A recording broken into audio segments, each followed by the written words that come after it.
ኪስህን ብቻ ካየ ተስፋ ትቆርጣለህ። ያጣውን ነገር ብቻ ከቆጠርክ ጸሎት ታቋርጣለህ። የጎደለብህን ነገር ብቻ የምትደምር ከሆነ ለቤተ ክርስቲያን ለቅዱስ እግዚአብሔር ጀርባን ትሰጣለህ።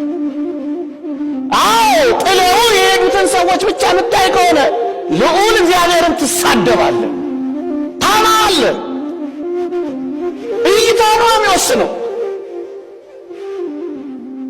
ከጎደለ ይልቅ የበዛብህን ማየት ስትችል ግን ከጠፋው ነገር በላይ የጠፋውን እጥፍ አድርጎ ሊሰጥህ የሚችለውን አምላክ ማየት ስትችል ግን ያን ጊዜ ማመስገን ትችል። በኢዮብና በሚስቱ መካከል የነበረው እይታቸው ብቻ ነው። ኦርቶዶክሳውያን ምንድን ነው እይታችን? በሚፍለቀለቀው ነገር ውስጥ እግዚአብሔር ያወጣናል። መኖር በመሙላት ብቻ አይደለም፣ በመጉደል ውስጥም ያኖረናል። በመራብ ውስጥ ያጠግበናል። በውሽንፍርና በነፋሳት በውርጮች መካከል ያሞቀናል።